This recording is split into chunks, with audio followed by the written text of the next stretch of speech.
ప్రభునేసు క్రీస్తునామ పేరిట మీ అందరికి శుభములు. మనకి ఈ రోజులో బాగా వినపడుతున్న పదం ఏంటి అంటే ప్రేమ.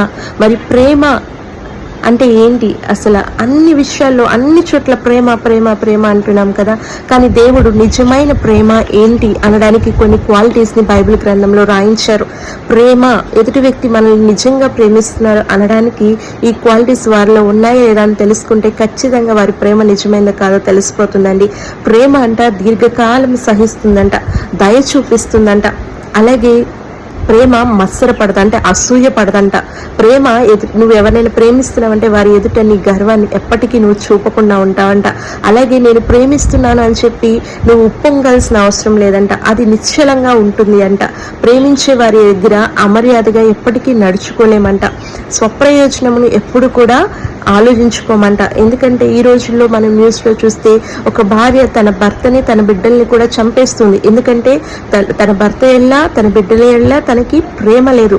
తన స్వప్రయోజనమును కోరుకొని తన యొక్క సుఖ సంతోషాలను కోరుకొని భర్తని బిడ్డల్ని కూడా ప్రేమ లేనిదే చంపేస్తున్నట్లుగా మనం చూస్తాం. కాబట్టి నీ ఎదుటి వ్యక్తి ప్రేమ చూపిస్తున్నది నిజమా కాదా అనేది ఈ లక్షణాలను బట్టి నువ్వు తెలుసుకోవచ్చు అనమాట. ప్రేమ ఎప్పుడూ కూడా దుర్నీతి అందు సంతోషించక సత్యమందు సంతోషిస్తుంది.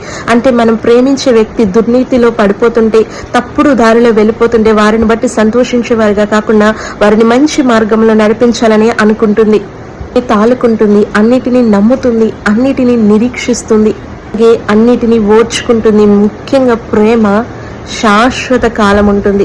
నువ్వు ఎంత బాధ పెట్టినా, ఎన్ని కష్టాలు ఆమె జీవితంలోనికి అతడి జీవితంలోనికి నువ్వు తీసుకొచ్చినా సరే నీ ఎడల వాళ్ళు ఓర్పుతో నెమ్మదితో ఉంటున్నారు అంటే వారు నిన్ను శాశ్వతమైన ప్రేమతో ప్రేమిస్తున్నారని గుర్తుపెట్టుకో.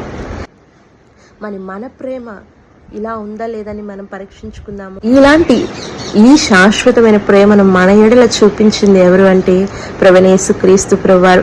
ఆయన మన ప్రతి పాప అతిక్రమ దోష క్రియలన్నిటిని సహించి ఓర్చుకొని మనల్ని నమ్మి మనల్ని ఆయన రక్తంలో కడిగి మరొక జీవితాన్ని మనకిచ్చాడు. మరి మనము ఆయనకి అదే ప్రేమను తిరిగిస్తున్నామా లేదనేది మనల్ని మనమే పరీక్షించుకోవాలి.